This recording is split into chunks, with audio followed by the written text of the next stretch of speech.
Assalamualaikum semua. Dengar tak? Okey, Assalamualaikum warahmatullahi wabarakatuh. Ingat. Bismillah cikgu. Okey, kita tunggu lagi 2 minit untuk kawan-kawan kita yang lain masuk. Sekarang ni baru ada 22 orang saja. Ha? Oh, macam-macam keluar dah, kenapa? Okey, semua dah sarapan dah? Ha? Ke tak makan pagi semua? Belum. Belum lagi. Yang nak masak belum? Minum yang masak dulu. Dah. Ha. Okey, baru ada 23 orang. Okey, bolehlah nak pergi buat air dulu ke? Yang masak dulu ke? Kita tunggu lagi kawan-kawan yang lain. Nak mandi Baru dulu. apa dia? Nak mandi dulu. Nak mandi dulu tak dan lah. Kalau hang mandi seminit tak apa. Dah. Basuh muka tak lagi ni. Mentang-mentang 7.30 kelas kan. Basuh muka tak lagi. Nak minum air boleh lah air masak. Nak bancuh air pun boleh. Sementara baru ada 24 orang. Cikgu pun nak setting ni Ustaz.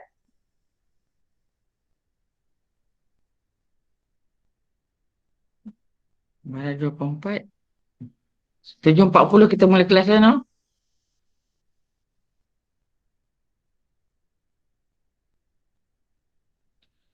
Mesti ada yang kata sempat lagi nak lelak mata ni. Betul tak? Ngantuk je cikgu. Tahu. Oh, kalau pergi sekolah biasa tak mengantuk pun.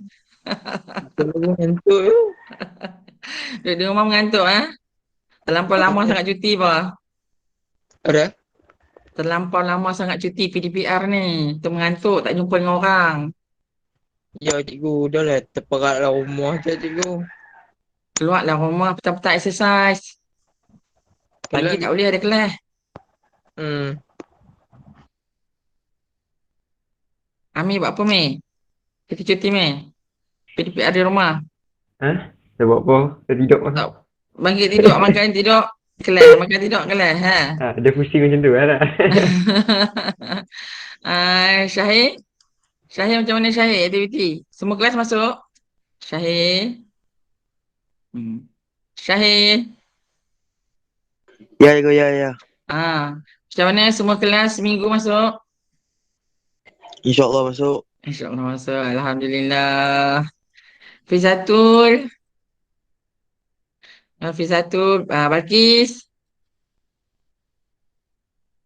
Balkis macam mana? Sihat? Ya cikgu. Sihat. Sihat. Alhamdulillah. Ni Muhammad Ikhwan ni.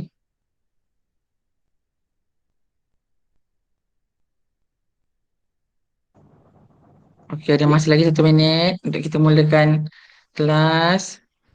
Cikgu, Ya. hari ni nak belajar tajuk apa? Ya, cikgu dah bagi pesanan kan dalam grup baca bab 7. Baca dah. Membina kesejahteraan negara. Jadi kita akan belajar bab 7 membina kesejahteraan negara. 7.1 perpaduan dan integrasi nasional. Daripada perkataan tu pun kamu dah tahu apa dia maksud dia. Okey, seminit lagi. Kita tunggu kawan-kawan yang lain. Okey, nanti cikgu nak bila cikgu tanya kena jawab. Kalau tak tahu tolong tanya dekat cikgu. Sebab PDPR ni kita tak tahu. Kalau bersemuka cikgu nampak muka kamu. Tengok muka pun faham. Tak faham tu nampak. Jadi dalam ni dah lah PDPR, Google Meet. Tapi hampa tak buka muka, tak tunjuk. So nampaklah gambar kartun-kartun lah, bunga lah semua ada kat sini. So saya bercakap seorang-seorang juga. Kamu dengar je. Okey, dah 7.40. Mari kita mulakan kelas pada hari ini. Okey. Cikgu share ya. Okey, nampak tak apa yang cikgu share? Okey. Okey nampak cikgu share ya.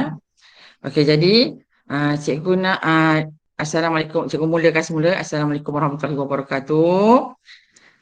Dan kita akan belajar pada hari ini ialah bab 7 membina kesejahteraan negara, iaitu bab subtopik 7.1. 7.1 iaitu perpaduan dan integrasi nasional. Jadi sebelum kita mulakan, ada sedikit video yang kamu perlu tonton. Dan akan ada soalan selepas kamu menonton video tersebut. Jadi sama-sama menonton dan lihat. Nanti kamu kena jawab soalan atau kemukakan idea kamu.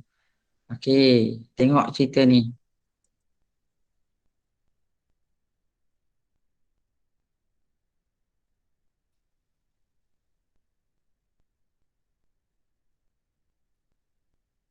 Saya tak boleh buka.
Tak dengar cikgu.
Okay, dengar suara saya tak?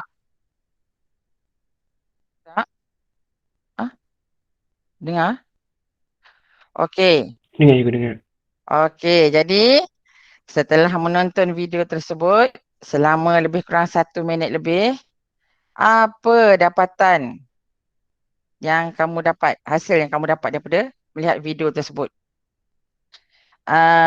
Muhammad Amir. Apa kamu Ya. dapat? Setelah tengok video tersebut. Apa yang boleh kamu simpulkan?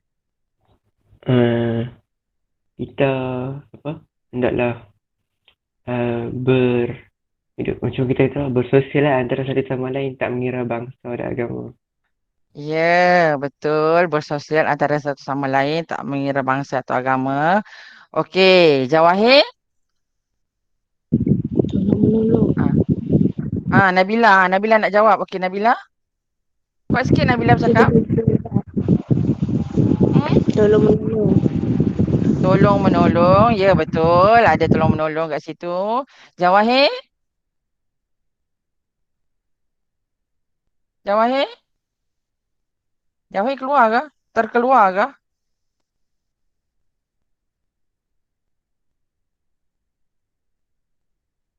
Okey. Aida Hanani. Apa yang kamu dapat? Kawan kamu dah bagi jawapan. Bantu-membantu. Kena bersosial. Lagi? Jawab yang slow. Jawapan yang slow. Okey. Ni cikgu panggil ni. Aida Hanani. Ada tak Aida Hanani? Ada. Okey. Apa yang Aida dapat?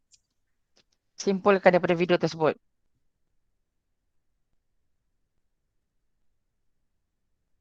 Aida. Tengah fikir jawapan ya. Okey, Anis. Anis Syahira. Apa jawapan kamu? Anis Syahira. Ya, cikgu. Apa jawapan kamu? Bekerjasama. Ya, bekerjasama. Betul. Bantu-membantu. Bekerjasama. Kena bersosial. Lagi? Aida tak jawab lagi ni? Tak cuba menjawab? Okey. Ayu Fatihah. Aida, sekali lagi saya tanya sekali lagi. Ayu Fatihah. Apa dia yang kamu dapat simpulkan? Daripada video yang kamu tonton tadi. Ayu Fatihah. Ayu Fatihah tak menjawab ni. Okey, Fatin. Fatin Izzati. Fatin. Fatin Izzati. Okey, kalau tak nak jawab, boleh tulis dekat chat. Apa jawapan kamu? Aida Hanani hubungan antara kaum kot. Okey, hubungan antara kaum ada kot juga ya. Alia kata walaupun dengan kepelbagian kaum, hubungan antara kaum lain tetap erat dan bersatu padu. Okey. Kehidupan sesuai masyarakat yang harmoni dengan adanya sikap bekerjasama dan hormat menghormati antara satu sama lain. Okey, betul Fatin. Lagi? Yang tak nak bercakap bila cikgu panggil boleh jawab dalam ni, dalam chat.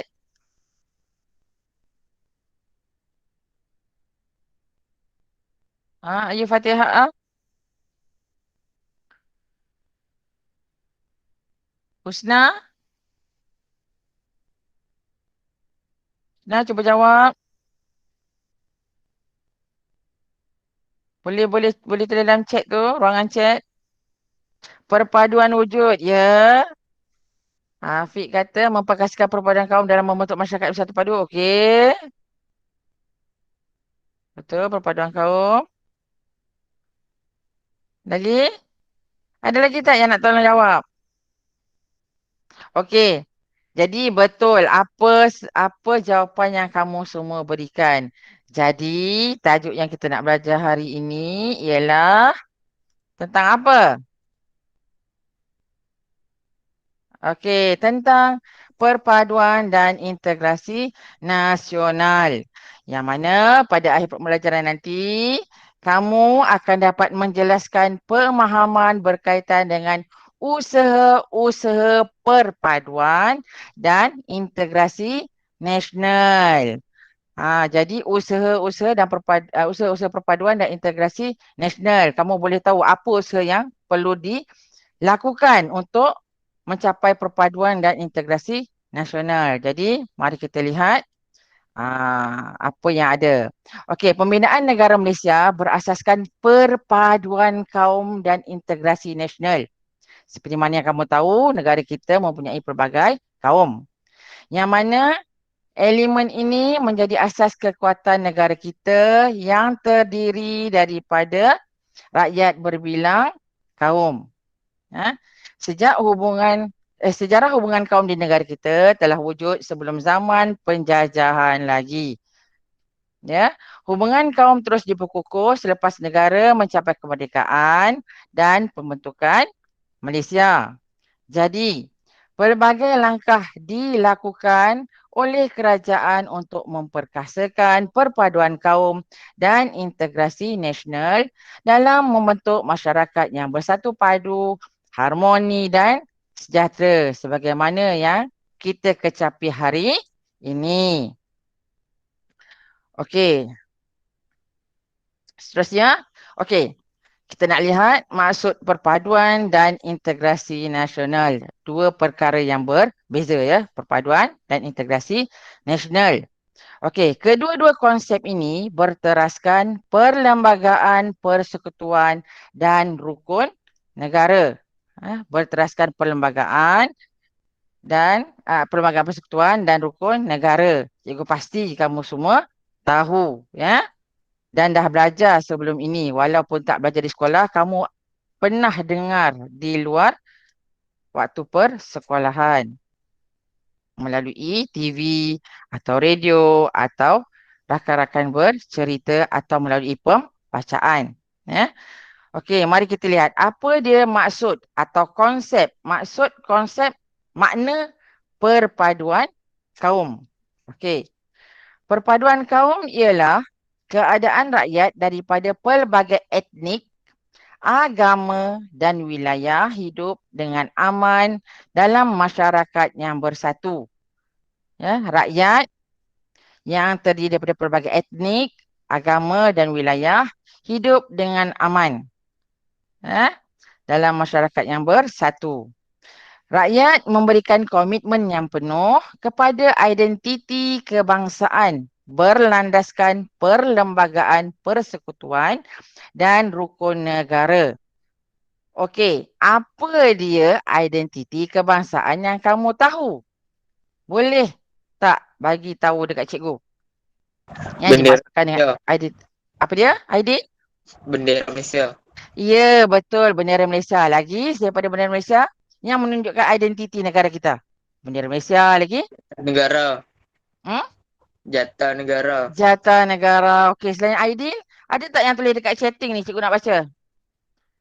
Bendera Malaysia, Jata negara, bunga raya, bunga kebangsaan, ikrar, rukun negara. Okey. Ikrar rukun negara. Ikrar apa? Fatih Alia. Rukun negara lah no. Okey. Bunga raya, bunga kebangsaan ni kalau tak silap cikgu dalam buku sejarah, dia bukan sebagai identiti negara ya. Yang identiti negara ni lagu negaraku, bendera Malaysia atau jalur gemilang dan juga jata negara. Itu yang tulis ada dalam buku teks.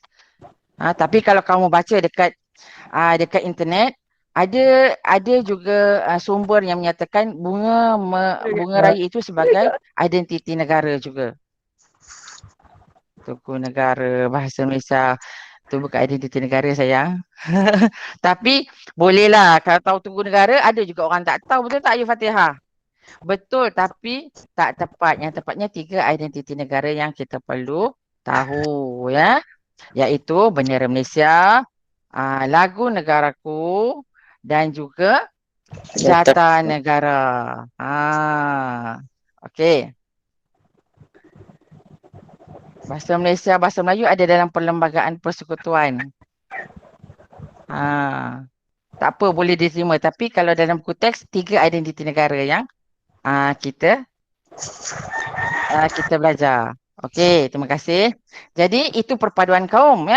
Okey, mari kita lihat apa dia maksud atau konsep integrasi nasional. Okey, apa dia? Integrasi nasional merupakan satu proses dinamik yang merapatkan hubungan masyarakat antara negeri dan wilayah bagi membentuk satu bangsa. Ya. Satu proses dinamik yang merapatkan hubungan masyarakat antara negeri dengan wilayah bagi membentuk satu bangsa. Contohnya macam mana?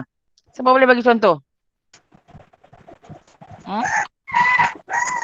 Merapatkan hubungan antara negeri dengan wilayah negeri, antara negeri yang ada kat semenanjung Malaysia, Sabah dan Sarawak, ya. Dengan wilayah bagi membentuk satu bangsa. Okey. Seterusnya, rakyat mempunyai identiti sendiri berteraskan perlembagaan, persekutuan dan rukun negara. Jadi, kedua-dua konsep atau maksud perpaduan kaum dan integrasi nasional adalah berteraskan perlembagaan, persekutuan dan rukun negara. Okey. Apa dia perlembagaan persekutuan? Kita dah belajar dah sebelum ni. Siapa boleh bagi jawapan? Apa dia maksud perlembagaan persekutuan? Siapa dia? Bunyi ayam pun ada tu. Siapa boleh jawab? Chat, perlembagaan persekutuan. Okey, perlembagaan persekutuan ialah undang-undang bertulis yang tertinggi. Okey, kita pergi ke topik yang seterusnya. Okey. Gambar ini adalah gambar perkhidmatan feri Malaysia yang dikenali juga sebagai Krus Muhibah telah diperkenalkan pada 31 Ogos 1986. Tujuannya untuk mengintegrasikan penduduk di semenanjung Malaysia, Sabah dengan Sarawak dan Sabah melalui jalan perhubungan, jalan laut. Okey. Tetapi perkhidmatan feri Malaysia telah ditamatkan pada 1989 disebabkan oleh kebakaran ruang enjin dan kos penyelenggaraan yang tinggi. Ini contoh untuk tujuan mengintegrasikan penduduk di semenanjung Malaysia dengan Sarawak dan Sabah. Okey, kita lihat latar belakang hubungan kaum. Okey, semasa pentadbiran British telah menyebabkan pemisahan kaum dari segi kegiatan ekonomi dan juga pertempatan. Seperti yang kamu dah belajar, pemisahan kaum dari segi ekonomi dan pertempatan, kita lihat semasa pemerintahan British, kaum Cina duduk dekat mana? Dekat bandar. Ya, aktiviti ekonomi ialah apa? Berniaga. Berniaga. Biji timah, melombong biji timah, baru dia boleh berniaga. Okey, orang Melayu dekat mana? Duduk dekat? Kampung. Ya, kampung. Orang India duduk dekat mana? Ladang getah. Ladang getah dekat estate. Bagus. Jadi, masa-masa pentadbiran British pun dah mewujudkan pemisahan antara kaum dari segi ekonomi dan pertempatan. Jadi, keadaan ini telah menyukarkan setiap kaum untuk memahami adat resam dan budaya kaum lain. Pakat takut semua antara satu kaum sama lain. Okey. Jadi, beberapa faktor sejarah telah dikenal pasti yang menjadi punca kepada masalah perpaduan. Iaitu yang pertama, kesan pentadbiran. Yang kedua, kegiatan ekonomi dan pertempatan. Yang ketiga, sistem pendidikan. Yang keempat, fahaman politik. Jadi, mari kita lihat satu-satu faktor dan apa usaha yang dilakukan. Okey, kesan daripada dasar British dari segi pentadbiran. Pentadbiran British telah bermula pada tahun 1874 yang mana British memperkenalkan sistem residen. Cikgu pasti kamu semua masih ingat. British datang, dia memperkenalkan sistem residen. Dan membawa masuk pekerja dari luar untuk bekerja dalam sektor perlombongan, perladangan dan perniagaan. Yang ni cikgu dah tanya tadi kan. Okey, kaum Bumiputera menjalankan kegiatan ekonomi tradisional di kawasan luar bandar. Okey, kaum Bumiputera tu orang tempatan lah, orang asal dekat Tanah Melayu lah masa itu. Pada masa itu Malaysia dikenali sebagai Tanah Melayu. Sekarang selepas merdeka baru ditukar nama kepada Malaysia. Okey, boleh faham setakat ni? Boleh faham ya kelas? Okey. Jadi apa kesannya? Kesannya, keadaan ini telah menyebabkan semua kaum terpisah dan berlaku kerenggangan hubungan kaum sehingga menyebabkan peristiwa 13 Mei 1969. Ingat lagi tak kita belajar minggu lepas? Peristiwa 13 Mei 1969. Okey. Dari kesan dasar British dalam kegiatan ekonomi dan pertempatan pula, British telah memberikan tumpuan pada ekonomi perlombongan biji timah dan juga peladangan getah. Manakala British telah mengabaikan kegiatan ekonomi di kawasan luar bandar, penanaman padi dan pertanian tradisional lain. Maksudnya, British fokus dekat perlombongan biji timah dan juga peladangan getah sahaja. Yang lain diabaikan. Okey. Kesannya, apa kesan yang berlaku? Kesannya kegiatan ekonomi yang berbeza antara kaum. Kurang interaksi antara satu sama lain. Sebab apa kurang interaksi? Sebab kaum Cina duduk dekat bandar je. Kaum India duduk dekat estate je. Kaum Melayu duduk dekat kampung je. Tak berjumpa. Jadi tak ada interaksi. Kurangnya interaksi. Wujud jurang ekonomi yang tidak seimbang. Sampai sekarang. Kalau kita perasan, masih ada lagi tapi tidaklah besar sangat jurang ekonomi yang tidak seimbang itu. Ya? Berlaku pemisahan dari segi pertempatan. Pertempatan pun berbeza. Okey. Dalam sistem pendidikan, kalau kita tengok dasar pentadbiran British, mereka memperkenalkan sistem pendidikan vernakular. Iaitu Melayu, Cina, India dan Inggeris. Sekolah vernakular pula berkembang mengikut kaum masing-masing. Sistem pendidikan vernakular diteruskan selepas kemerdekaan pada tahun 1957 sehingga sekarang. Kalau kamu perasan atau cikgu pasti ada di antara kamu yang sekolah rendah sebelum ini bersekolah dekat SJKC. Sekolah Jenis Kebangsaan Cina. Ada tak? Cuba angkat tangan. Siapa yang sekolah rendah dia dulu di sekolah Cina? Ke chat ke siapa yang bersekolah Cina masa sekolah rendah? Ada tak? Ada tak dalam ni? Saya bukan. Alia tak ada. Oh, semua sekolah Melayu. Okey, jadi sekolah vernakular tu maksudnya perbezaan ya sekolah mengikut kaum. Sekarang ni yang masih ada lagi ialah sekolah rendah jenis kebangsaan Cina dan sekolah rendah jenis kebangsaan Tamil, SJKC. Sekolah rendah saja. Sekolah menengah dia orang swasta. Kerajaan tidak sediakan pendidikan sekolah menengah untuk kaum Cina dan India. Mereka kena sekolah dekat sekolah menengah kebangsaan. Cumanya kita beruntung sebab sekolah kita semua pelajar dia adalah orang Melayu. Sistem pendidikan vernakular. Sekejap ya. Siapa boleh share dengan cikgu apa dia sistem pendidikan vernakular? Apa dia? Pendidikan pengasingan sekolah mengikut kaum.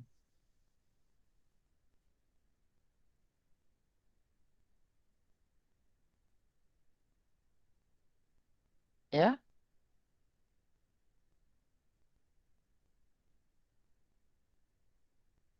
Okey. Sistem vernakular bermaksud sistem pendidikan berasaskan bahasa apa? Bahasa ibunda sebagai bahasa pengantar. Okey, betul Ami, bahasa ibunda. Sistem pendidikan vernakular bermaksud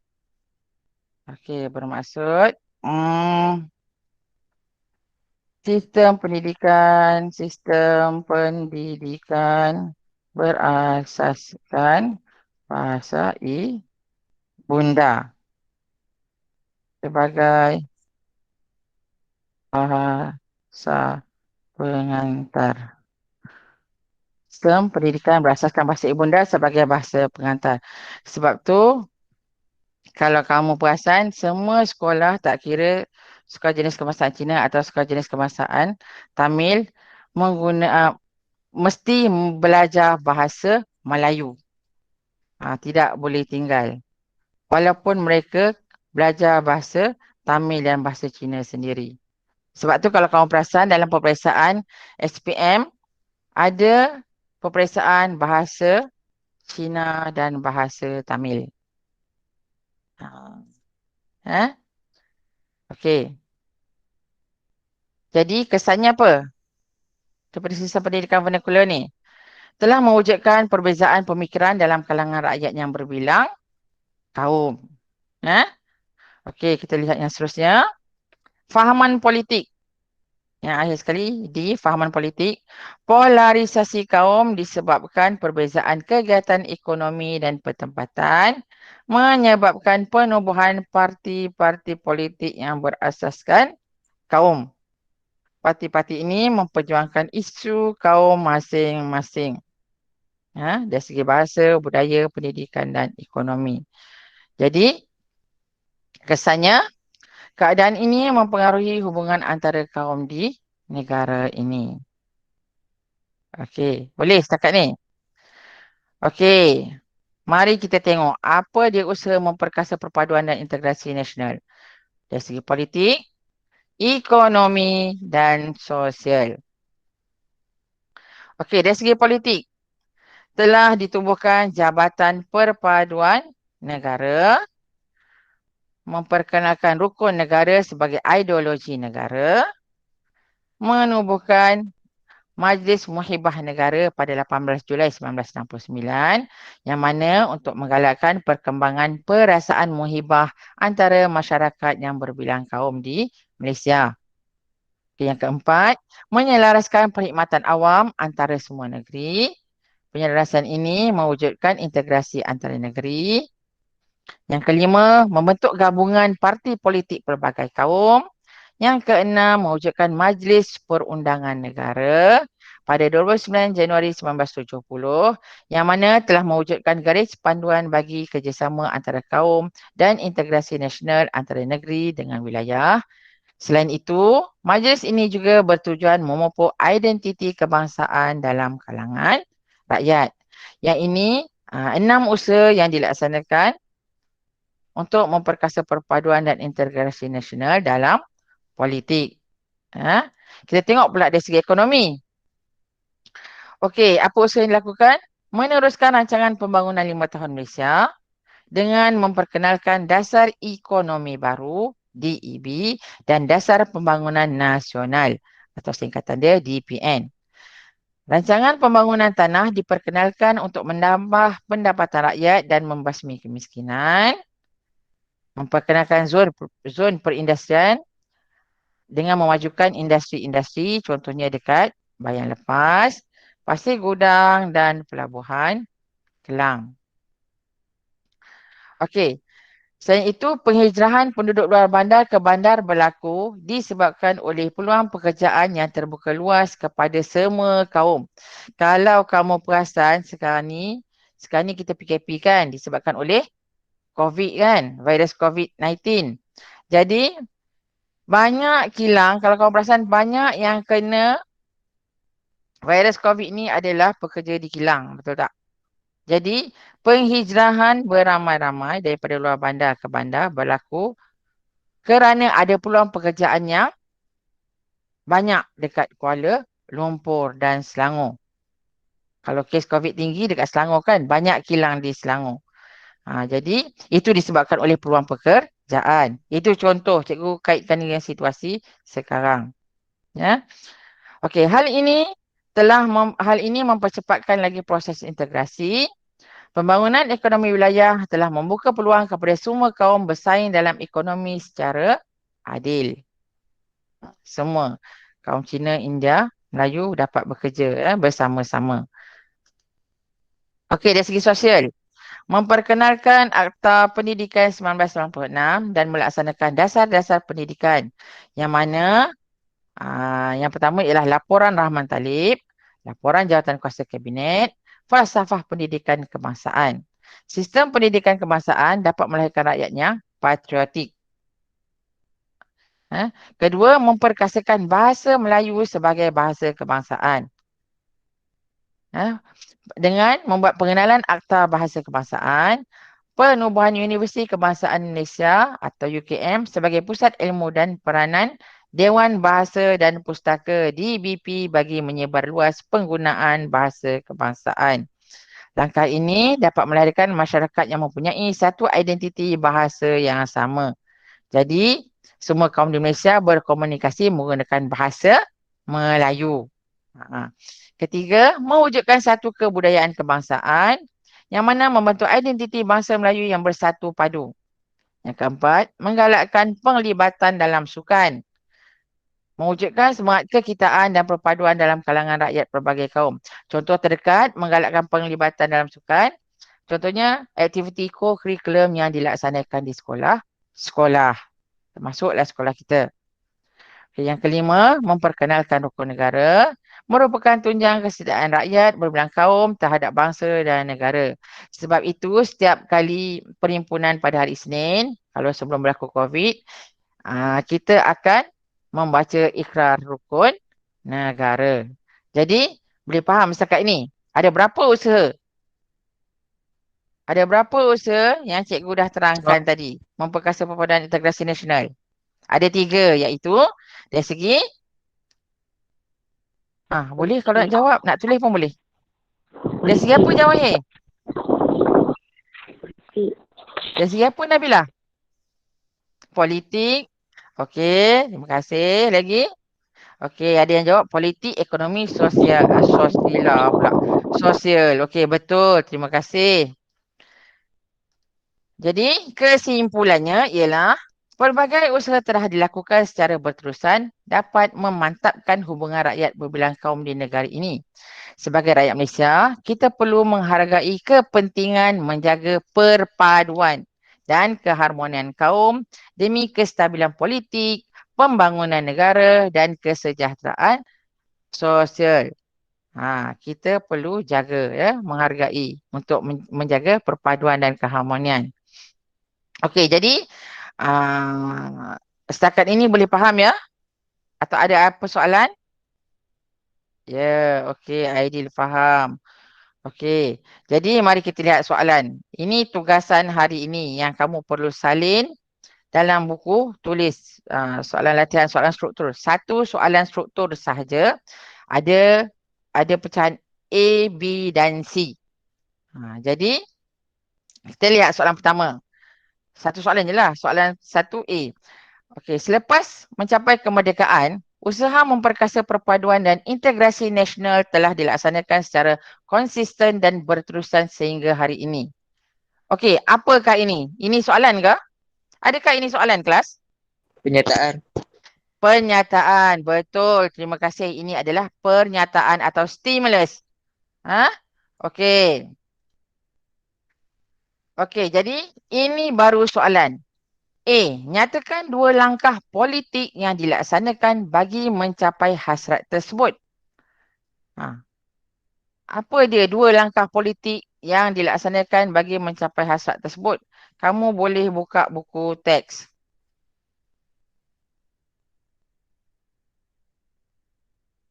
Boleh buka buku teks. Apa dia? Apa dia nak? Menubuhkan Jabatan Perpaduan Negara. Ya, betul. Lagi, Fatina Alia. Betul. Lagi, siapa lagi nak jawab? Ada 5. Mewartakan pembentukan Majlis Muhibah. Ya, betul. Menyelaraskan perkhidmatan awam antara semua negeri. Ya, betul. Fatin dengan Amir je jawab ni. Yang lain mana? Okey, Nabila, apa dia? Dua ada 5. Sebutkan 1.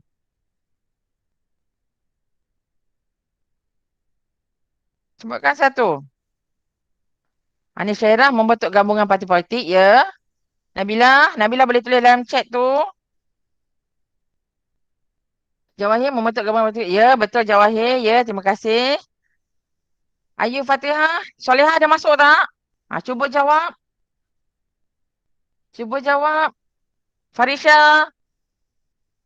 5 IQ mana 5 IQ ni Ayu Fatihah? Majlis Perundangan Negara. Ya, betul. Syaril, cuba jawab Syaril.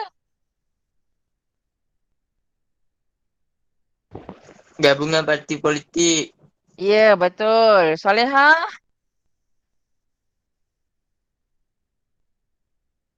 Saleha? Saleha? Okey, betul. Betul yang kamu jawab. Menyelaras perkhidmatan awam. Ya, betul. Okey, jadi mari kita lihat apa jawapan dia.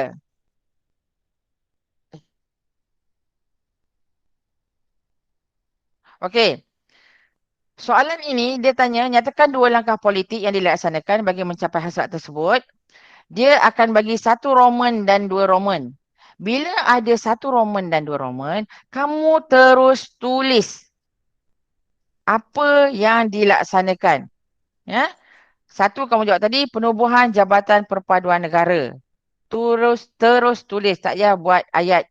Tak payah tulis dua langkah politik yang dilaksanakan bagi mencapai hasrat tersebut ialah tak payah sebab ruang yang diberikan adalah sedikit. Terus tulis saja sebab dia ada tanda ni. Satu Roman dan dua Roman. Terus tulis saja. Yang kedua, mewartakan Majlis Muhibah Negara. Sebab dia bagi dua markah. Ya, struktur direct. Yang ada satu dan dua Roman sahaja, Fatin.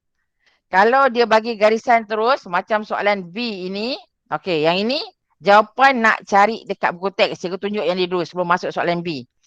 Okey, tadi kan kamu jawab apa?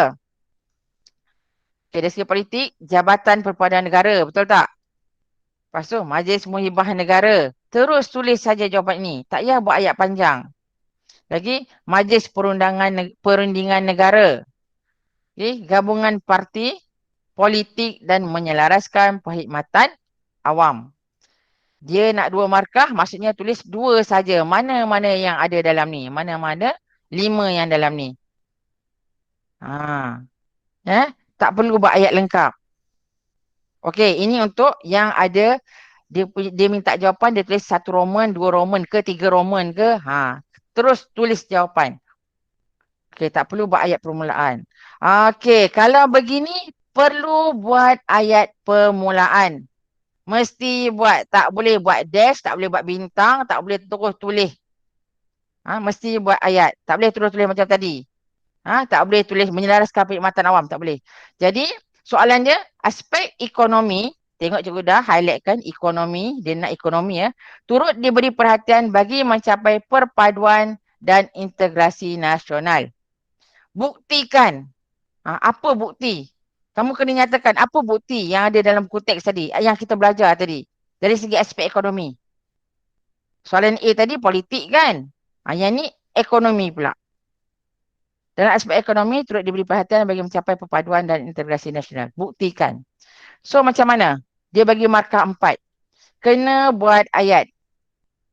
Macam mana nak buat ayat? Okay, dari segi aspek ekonomi, boleh mencapai perpaduan dan dari aspek ekonomi, perpaduan dan integrasi nasional dapat dicapai melalui. Itu contoh. Kena buat ayat. Kena buat ayat permulaan. Okey, tengok dekat sini. Tengok buku teks. Cara nak cek jawapan kat buku teks. Okey, ekonomi. Apa yang dia buat? Buktinya, meneruskan rancangan pembangunan 5 tahun. Buat satu ayat tadi kan. Cikgu dah buat ayat. Melalui ataupun dengan meneruskan rancangan pembangunan 5 tahun Malaysia. Okey, ini keyword dia. Selepas itu, memperkenalkan dasar ekonomi baru atau DEB dan dasar pembangunan nasional atau DPN.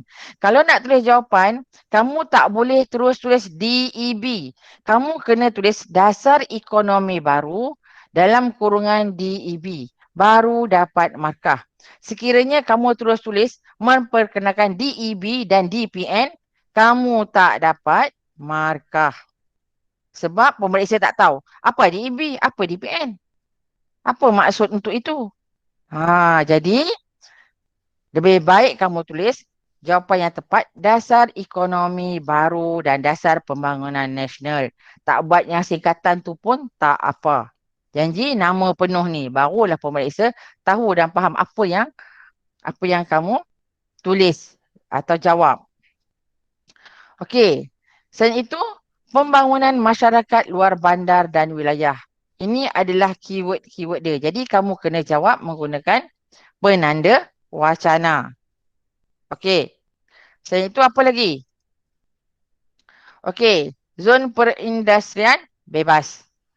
Buatlah ayat yang ini keyword dia. Zon perindustrian bebas. Apa dia? Memperkenalkan zon perindustrian bebas seperti di bayan lepas. Ambil satu contoh tempat pun tak apa. Okey, selain itu, peluang pekerjaan. Yang tadi ni, peluang pekerjaan terbuka luas ya.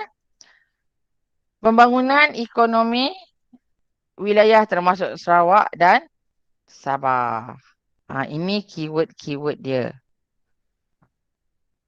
Okey, boleh faham setakat ni macam mana cara nak jawab soalan. Yang ada 1 dan 2 Roman itu, terus direct bagi jawapan. Tetapi yang bukan ada 1 dan 2 Roman, yang dia bagi garis saja, garis kosong saja, perlu buat ayat permulaan. Okey, boleh faham setakat ini? Kalau boleh faham, angkat tangan. Klik button angkat tangan. Bolehkah? Okey. Tak ada orang angkat tangan pun. Okey. Terima kasih. Okey, C. Salin tak soalan tadi? A, B, C. Salin tak? Kelas, salin tak? Kelas, salin tak? Tak salin. Okey, kalau tak salin nanti saya bagi dekat dalam grup. Okey. C. C ini biasanya adalah soalan pendapat atau glamournya kebat. KBAT. Dia bagi 4 markah dalam struktur. Untuk soalan C mesti soalan pendapat. Dia tak bagi soalan fakta. Okey, soalannya, pada pandangan anda, apakah kepentingan menjaga perpaduan dan keharmonian dalam negara? Apa penting? Apakah penting? Kenapa penting jaga perpaduan? Bagi jawapan. Cepat sikit, bagi jawapan. Menjaga keamanan. Menjaga keamanan lagi. Penting. Kenapa penting jaga perpaduan dan keharmonian? Satu, nak pastikan negara aman. Kedua, Ekonomi negara kukuh. ekonomi negara kukuh. Ya, betul. Melicinkan pentadbiran. Betul. Lagi. Anis jawab betul. Amir pun jawab betul. Sama jawapan hampa. Selain pada itu, mewujud melicinkan pentadbiran, meningkatkan ekonomi, menaikkan nama negara. Okey. Lagi. Mengukuhkan sistem pendidikan. Ya, betul. Lagi. Jadi jawapan untuk ini mesti kena ada tips dia, mesti kena ingat. Kena ada isi, huraian, huraian lanjutan, contoh dan juga kesimpulan atau inference. Baru dapat full mark 4.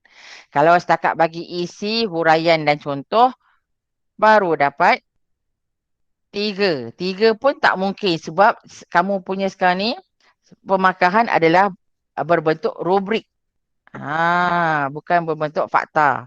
Bukan terus bagi markah ya, bukan berdasarkan apa yang munasabah tak munasabah kamu bagi tu. Dia berdasarkan rubrik. Macam mana kekuatan kamu menjawab itu.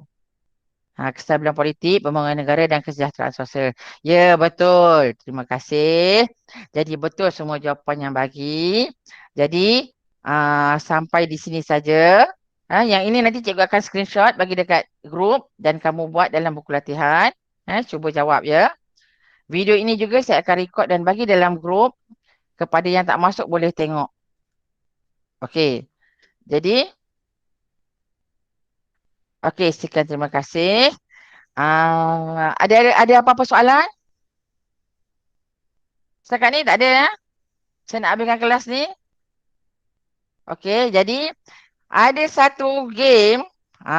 Soalan pengukuhan objektif. Ada 10 soalan objektif dalam game tersebut. Sila jawab selepas keluar daripada Google Meet. Okey, untuk latihan tadi, soalan struktur itu, sila buat jawab dan screenshot hantar kepada cikgu untuk disemak. Okey, boleh faham semua? Okey, terima kasih kelas. Assalamualaikum. Jumpa lagi pada hari esok. Esok cuti. Kita jumpa lagi minggu hadapan. Selamat bercuti. Bye. Waalaikumsalam. Terima kasih, Cikgu. cikgu. Terima kasih, cikgu. Okay, bye semua. Cikgu. Okay, sama-sama ya. Esok cuti baru. Esok cuti apa Pening Heritage ya? Oh. Ah. Ingatkan Okey, saya jadi main okey. Okey. Dah boleh keluar pergi main game tu. Okey, bye-bye. Saya ingatkan Raya Haji. Sabar je lah Ayah Haji pulaknya. Ayah Haji minggu depan. Okey, bye. Okey.